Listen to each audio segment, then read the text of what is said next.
Hey, salut à tous, on se retrouve aujourd'hui pour un nouvel ActuFix numéro 60 déjà. C'est pas mal, hein, ça commence à en faire vraiment beaucoup. Bon, comme d'hab, hein, pas mal de préco, pas mal de teas, on va regarder tout ça ensemble. Je vous invite comme toujours à passer par les liens affiliés dans la description si vous le souhaitez. Il y a tous les liens des produits que je vais vous présenter aujourd'hui chez Kedai Yaniki, mon partenaire. N'hésitez pas à liker la vidéo, à commenter, surtout dites-moi, vous, qu'est-ce que vous en pensez? Alors, quel est votre top, quel est votre flop, quel est votre coup de cœur, qu'est-ce que vous allez préco? Dites-moi, comme ça je m'en sers pour les disques figs. Et sinon, au niveau du planning, du coup, on se retrouve demain sur Twitch pour un point prod avec Kitsune, gros point prod, hein, parce qu'ils ont pas mal de nouvelles infos depuis, donc on va pouvoir faire un gros point dessus. Et aussi, il y a mon fameux tease exclu que j'avais gagné à Mario Kart en les battant tous les deux de chez Kitsune, donc on aurait un tease normalement sur Solo Leveling. Bon, et après, jeu d'horreur samedi comme d'hab, et dimanche, Mario Kart tournoi. N'hésitez pas à vous inscrire, c'est sur le Discord que ça se passe. Comme toujours, les précommandes manga, et il y en a un petit peu cette fois-ci. Et c'est du français avec Takacorp qui envoie leur Yu-Gi-Oh! En 1/6 à 799 €, c'est tout compris, hein, bien entendu. Un tirage quand même qui est assez intéressant, hein, 555 exemplaires prévus pour l'année 2023. Voilà, bah vous me direz, alors moi je suis pas spécialement Yu-Gi-Oh! Donc je pourrais pas trop vous dire ce que j'en pense, ça m'a l'air plutôt propre. Je vous montre l'arrière, bon il y a de la fumée à l'arrière, et elle a l'air plutôt bien cachée parce qu'à l'avant finalement il y a quelques petits éclairs aussi. Ça peut être pas mal franchement, moi je trouve ça propre. Après vous me direz vous les fans ce que vous en pensez au niveau du visage, au niveau du machin. Je pense que ça peut bien marcher. Ensuite, une commande de la Toei sur Dragon Ball GT. Alors c'est la, je sais pas si c'est la première officielle, je pense que oui, un Goku Super Saiyan 4. Ça c'est vraiment intéressant. Par contre, la réalisation est vraiment pas dingue. Le socle est horrible, hein, c'est simple. En plus, c'est écrit Dragon Ball GT et la mousse là est vraiment moche. On dirait un rendu 3D la mousse.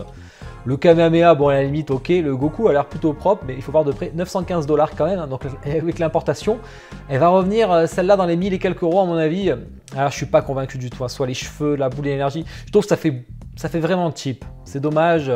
Ensuite, Motoko de Ghost in the Shell, mais la série Netflix, attention, hein, c'est-à-dire qu'on a Camille aussi en France qui va en faire une. Donc au Prime One qu'on avait vu au Showcase, un quart, voilà, 1600 $ quand même, donc il va falloir aller la chercher. Après il y a un gros robot, entre guillemets, hein, mais à côté, je la trouve plutôt sympa. Alors je connais pas la série, je connais le film, mais je connais pas la série, je pense que c'est pas ouf, vous me direz. Je suis pas, franchement j'en sais rien, mais je la trouve plutôt jolie. Très typé manga, hein. On a tout, vous voyez un peu toutes ces images, et sachant qu'on a un petit switch, hein, vous pouvez mettre le gun ou la main vers le bas si vous le souhaitez, et vous avez une bonus édition avec une tête alternative avec ces lunettes, et là j'aime beaucoup moins par contre, je trouve ça vraiment moins sympa, ça va coûter un peu cher en France, hein. Ensuite, côté Immortals Collectibles, on a du Samouraï de l'Éternel qui arrive, ça continue la gamme, ça c'est cool pour ceux qui la font parce qu'elle est vraiment très belle je pense. On l'a déjà vu à des disques figs, hein. 589 $, bon il faut l'importer malheureusement. Allez, préco jeux vidéo. Donc Chun-Li, on en a parlé la semaine dernière de Triangle Studio. On a deux versions, une version tenue bleue ou tenue noire. Bon, normalement, c'est le costume alternatif de Street Fighter 4, c'est la tenue noire. Hein, mais là, c'est pas plus mal d'avoir le bleu parce que, comme j'en avais dit, vu que c'est une statue plutôt pour l'Asie, on a un corps vraiment hyper fin, je pense comme ils aiment beaucoup là-bas, hein, des très longues jambes. Mais on n'a pas ces grosses cuisses de Chun-Li. Ça c'est vraiment dommage parce que c'est le point caractéristique de Chun-Li. Là du coup on la reconnaît pas, on dirait vraiment c'est une cosplayeuse qui se cosplay en Chun-Li, ou alors c'est Mai Shiranui qu'on avait vu avant qui se met en Chun-Li. Par contre le décor est superbe, c'est hyper beau, même le personnage est beau, hein. En tout cas chez Kedai Yaniki c'est bien vendu, il y en a plus, il reste des noirs il me semble, donc faut pas tarder. Ensuite, on passe à du Skyrim côté Dark Horse Direct. Donc, on a vu les serre-livres la dernière fois sur Fallout 4. Maintenant, on a des serre-livres sur Skyrim. Ils enchaînent vraiment dessus, c'est marrant, hein. 2000 exemplaires, 100 $. Bon, il faut l'importer, ce qui va vous revenir un peu cher, malheureusement. On enchaîne avec les préco comics, il n'y en a qu'une, c'est Phantom, alors on l'a vu plusieurs fois celui-là, du 1/10 de Iron Studio, voilà, 200 $. Si vous l'aimez bien, vous n'aurez pas beaucoup les statuts sur lui, donc jetez-vous dessus. On va passer au Marvel. Alors Marvel, qu'est-ce qu'on a? On a du Carnage buste, on avait vu le Venom qui était incroyable, un gros coup de cœur, magnifique. Carnage, je suis beaucoup moins fan sur le concept. Alors Carnage est plus fin, ça c'est normal, hein. Venom est hyper mastoc, alors Carnage est très fin. Il est plus avec plus de tentacules, des armes acérées, etc. Mais je trouve qu'au niveau concept sur Carnage, il y avait mieux à faire malheureusement. Là c'est un peu pas simple, je sais pas si vous voyez ce que je veux dire, mais je trouve que ça me convainc pas en tout cas. Peu d'exemplaires, hein, 536 exemplaires. Voilà, bon, c'est du prix du buste 1-1, c'est quand même très costaud. Ensuite, Cable de XM, alors là j'adore, je trouve superbe, il est génial.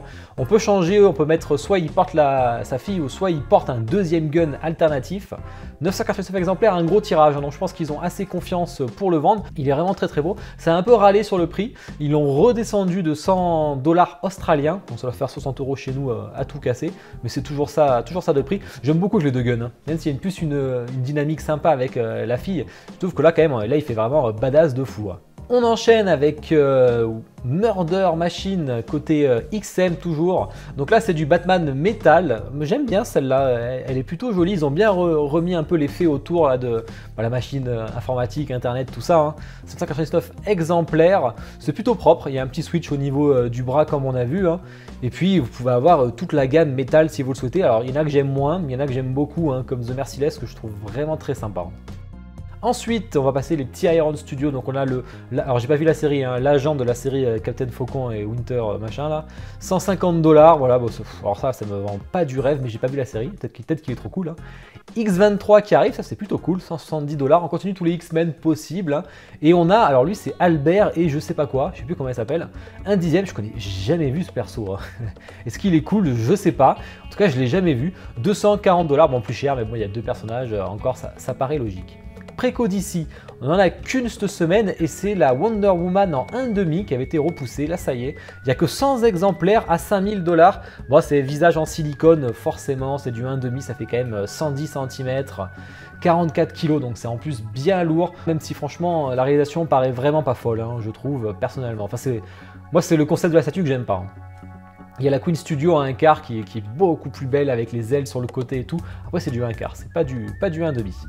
Ensuite, préco, film, série télé. On y va avec LMZ Collectibles, donc du français, toujours avec Heidi, donc deuxième statut Heidi, donc ça c'est bien pour les fans. Alors c'est pas ma génération, donc je connais pas. 295 €, là c'est tout compris, on est sur des prix français. 250 exemplaires, voilà, c'est plutôt correct. Vous me direz ce que vous en pensez, ceux qui connaissent la série. Du Flash Gordon, alors il a un petit switch alternatif au niveau soit l'épée, soit la main, ça c'est vous qui choisissez. 150 $, je le trouve plutôt bien fait, hein, personnellement. Bon, c'est pas mon truc, mais je le trouve plutôt bien fait. Continue avec les précommandes autres, et là ça va être côté Atacus, hein, toujours on continue les studios par ici, avec Elfe Bleu, alors je sais plus le nom du perso exact, 600 exemplaires à 269 €, là c'est pareil, hein, c'est tout compris, voilà, c'est une petite gamme qui est assez originale, j'aime bien, franchement, c'est sympa. Ivan qui arrive aussi en mode 2 versions, hein, vous avez version jaune, version rouge, 1150 $, c'est du 1/3, ça a l'air plutôt propre niveau visage comparé à ce qui a pu être fait précédemment, mais on va reparler dans les teases. Et un petit Elvis en mode jeune, je trouve que la dynamique est quand même marrante là pour le coup, 170 $, voilà pour les fans d'Elvis, ben vous avez quelque chose encore. Voilà, on a fait le tour, hein. Alors je vous demande quels sont vos préco coups de cœur, hein, dites-le moi, et vos flops aussi, il doit y en avoir, moi je vous le dirai au discuss. Ensuite on va passer aux teases, et on commence par les teases manga comme toujours. Du coup c'est Oniric, leur Actarius, qui était en expo à Made in Japan, après avoir été à Paris il est descendu, parce que cette fois-ci on a un visage alternatif, voire deux visages, donc au tout il y aura 3 visages, et même des switches de main comme on voit avec le flingue ou avec le casque, ça a l'air plutôt propre.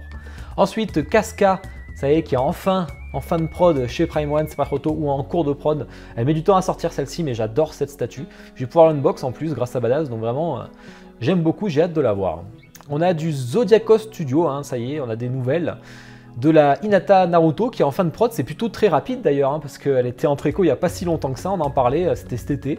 Donc voilà, pour ceux qui l'ont préco, vous allez être contents. Côté Coreplay, on a du Soulland Studio, encore, on va rappeler la fille avec les oreilles de lapin.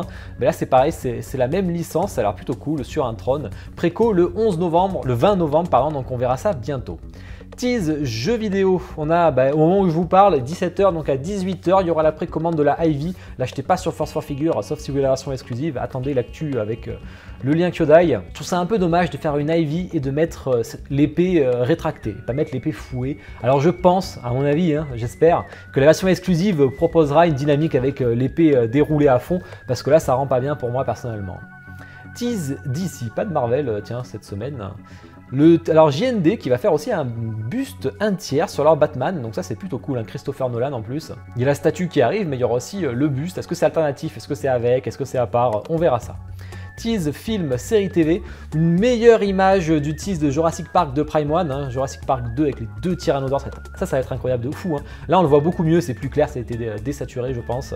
Voilà, ensuite on a aussi l'entrée des mines de la Moria, ça c'est super cool, chez Weta. Donc on avait eu, vous vous rappelez, les Argonas comme ça là, du coup maintenant on a ça qui arrive, elle est moins lourde, elle sera moins grande, donc je pense qu'elle sera moins chère, j'espère. De toute façon vous aurez le lien directement dans la description.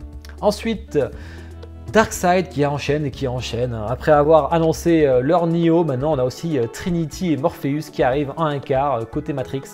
Attention, il y a Queen qui en fait aussi, donc moi je me méfierais énormément. Ensuite, Rocky. Alors PCS qui a retravaillé le visage et c'est 100 fois mieux, quoi. Il n'y a rien à dire. Là au moins il ressemble vraiment à l'acteur. Vous me direz vous ce que vous en pensez, mais je trouve que là il n'y a pas photo pour le coup. Et pour terminer, les teas autres. On a du Ninja Hattori Hanzo par Dream Figure plutôt, ça peut être très joli. Et puis voilà, on a fait le tour, hein. Un actu assez court et ça c'est toujours plaisant. En tout cas, je vous invite à être demain sur Twitch au Point Prods, c'est à 21 h avec Kitsune, on va bien échanger. Et puis n'hésitez pas à le taunt sur Mario Kart qu'il a perdu et puis on se retrouve la semaine prochaine pour la Actu Figs. Allez, bonne journée, bonne soirée à tous, ciao.